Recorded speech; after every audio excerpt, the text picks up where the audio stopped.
और बड़ी खबर देश की राजधानी दिल्ली से। दिल्ली के राजौरी गार्डन हत्या केस में लेडी डॉन अन्नू का नाम सामने आया है। इस हत्याकांड की मास्टरमाइंड मानी जा रही लेडी डॉन अन्नू नाम सामने आया है। सीसीटीवी फुटेज में इस वीडियो में अन्नू के साथ दूसरे आरोपी नजर आए। हनी ट्रैप के जरिए मृतक अमन को फंसाने का यह दावा यहां पर दरअसल सामने आया। और जो सीसीटीवी फुटेज इस वक्त आपने देखी, दूसरे आरोपी अन्नू के साथ नजर आए। दरअसल ये हनी ट्रैप का मामला सामने आ रहा है, जिसके जरिए मृतक अमन को फंसाने का ये बड़ा दावा सामने आया है। दिल्ली के राजौरी गार्डन हत्याकांड में एक लेडी डॉन का नाम सामने आने के बाद हड़कंप मच गया। हिमांशु भाऊ गैंग की अन्नू को इस हत्याकांड का मास्टरमाइंड बताया जा रहा है। लेडी डॉन अन्नू हरियाणा के रोहतक की रहने वाली है। वो करीब 6 महीने से अमेरिका में बैठे गैंगस्टर हिमांशु भाऊ गैंग से सोशल मीडिया के जरिए जुड़ी हुई है। अन्नू के परिवार ने उनकी बेटी की किडनैपिंग का मामला भी हरियाणा में दर्ज करवाया था। सोशल मीडिया पर हथियारों के साथ अन्नू की कई तस्वीरें वायरल हैं। सुरक्षा एजेंसी के सूत्रों के मुताबिक राजौरी गार्डन हत्याकांड में अन्नू के साथ कई और लोग भी शामिल हैं। सीसीटीवी फुटेज में भी अन्नू के साथ दूसरे आरोपी नजर आ रहे हैं। सूत्रों के मुताबिक lady gangster Annu social media के जरिए मृतक अमन से जुड़ी थी। उसके बाद अन्नू ने हनी ट्रैप के जरिए अमन को फंसाया और फिर हिमांशु भाऊ के प्लान के तहत इस हत्याकांड को अंजाम दिया।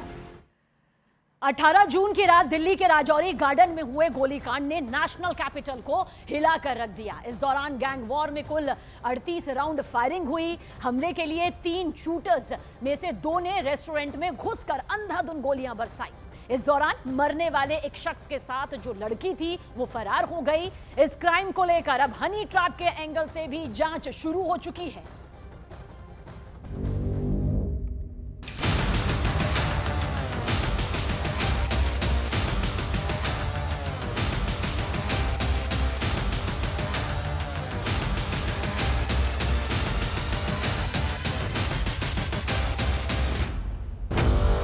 चौदह गोलियों के बदले 38 गोलियों से बदला।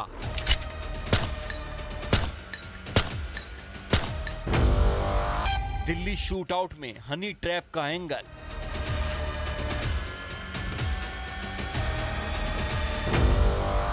गैंग वॉर का नया चैप्टर, लॉरेंस वर्सेस भाऊ गैंग।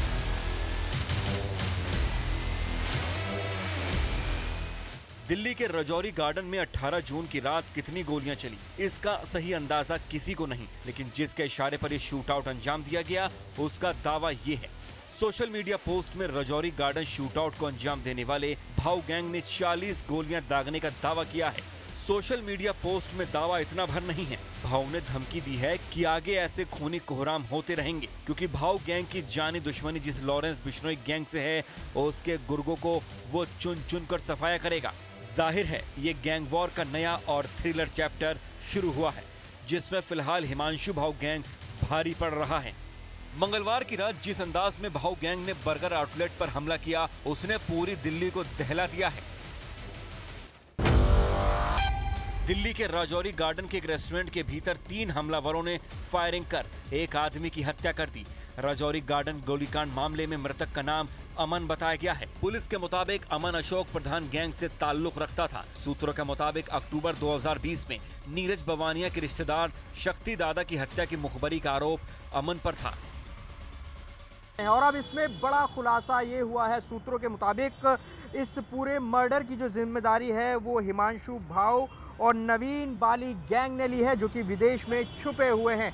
ये बड़ा गैंग वॉर की खबर इस वक्त सामने आ रही है। जो सोशल मीडिया पर पोस्ट वायरल हो रही है उसके मुताबिक हिमांशु भाऊ और नवीन बाली ने इसकी जिम्मेदारी ली है और उन्होंने ये कहा है कि जो राजौरी गार्डन में हत्या हुई है उसमें हमारे भाई शक्ति दादा के मर्डर का हाथ था। जिस शख्स को मारा है मतलब उस शख्स का हाथ शक्ति दादा के मर्डर में था, इसीलिए बदला लिया गया है।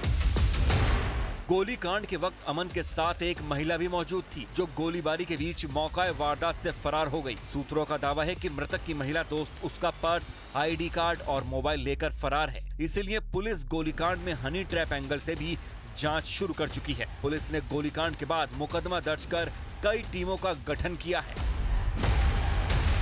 डिस्ट्रिक्ट की जितने भी स्पेशलाइज्ड टीम्स हैं, special staff, anti narcotics, AATS, उन सबको यहाँ पे मोबिलाइज करा गया पहुंचने पर जो अभी तक जानकारी में आया है क्राइम टीम के द्वारा सीन ऑफ क्राइम के एग्जामिनेशन में, उसमें तकरीबन 10 या उससे ज़्यादा राउंड्स फायर हुए हैं और एक व्यक्ति की इसमें मृत्यु हुई है।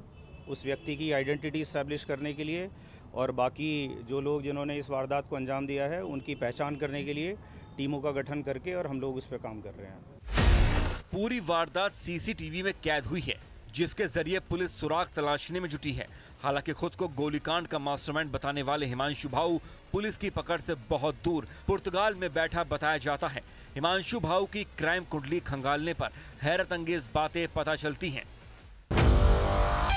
गैंगस्टर हिमांशु भाऊ हरियाणा के रोहतक के रिटौली गांव का रहने वाला है। साल 2020 में 17 साल की उम्र में हिमांशु ने मामूली झगड़े में अपने ही गांव के एक युवक पर ताबड़तोड़ फायरिंग कर दी थी। गोलीबारी के बाद हिमांशु गिरफ्तार किया गया, लेकिन वो नाबालिग था, इसीलिए उसे हिसार के बाल सुधार गृह में भेज दिया गया, जहां वो बाल सुधार गृह से फरार होकर नीरज बवानिया गैंग और बाली गैंग से जुड़ गया, जिनकी मदद से हिमांशु भाऊ भारत से दूर पुर्तगाल भागा। फिलहाल भाऊ की लोकेशन अमेरिका भी बताई जाती है। हिमांशु भाऊ दिल्ली पुलिस का मोस्ट वांटेड है। 22 साल के हिमांशु पर हत्या, लूट, धोखाधड़ी और फिरौती के 18 मुकदमे दर्ज हैं। हिमांशु के ऊपर दिल्ली और हरियाणा पुलिस की तरफ से 2.5 लाख रुपए का इनाम भी रखा गया है। तो वहीं इंटरपोल ने हिमांशु के खिलाफ रेड कॉर्नर नोटिस भी जारी किया हुआ है। हिमांशु भाऊ ने कम उम्र में जरायाम की दुनिया में बड़ा नाम बना लिया है। हिमांशु भाऊ को पंजाब के गैंगस्टर बम्बिया के साथ साथ हरियाणा के गैंगस्टर नीरज बवाना, नवीन बाली और उनके गिरोह का भी समर्थन मिला हुआ है। हिमांशु भाऊ की दुश्मनी लॉरेंस बिश्नोई और उसके सिंडिकेट से है, जबकि हिमांशु के गिरोह के 2 खास गुर्गे साहिल कादियान और योगेश कादियान विदेश में बैठकर अपने गुर्गों की मदद से हरियाणा और दिल्ली में क्राइम को अंजाम दे रहे हैं। 2023 में दिल्ली के द्वारका में एक बिल्डर के दफ्तर में घुसकर बदमाशों ने 40 राउंड से ज्यादा फायर किए थे। इस घटना में भी भाऊ का नाम सामने आया था। तो वहीं मार्च 2024 में हिमांशु भाऊ ने मुरथल के गुलशन ढाबा गोलीकांड को अंजाम दिया था, जहां एक शराब कारोबारी पर ताबड़तोड़ गोलियां चलाई गई थी। पिछले महीने मई में हिमांशु भाऊ के गैंग ने सेकंड हैंड लग्जरी गाड़ियों के डीलर से 5 करोड़ रंगदारी वसूलने की कोशिश की थी। हिमांशु भाऊ के शूटरों ने उन्हीं दिनों एक कार शोरूम पर कई राउंड फायरिंग कर दहशत फैलाई थी। फिरौती की धमकी देने के साथ हिमांशु भाऊ के शूटर हमले में देर भी नहीं लगाते। राजौरी गार्डन की वारदात हिमांशु भाऊ के बढ़ते खौफ का नमूना भर है, क्योंकि विदेश में बैठा गैंगस्टर पूरी तरह से बेखौफ होकर अपने दुश्मन गैंग से बदला लेने की धमकी दे रहा है।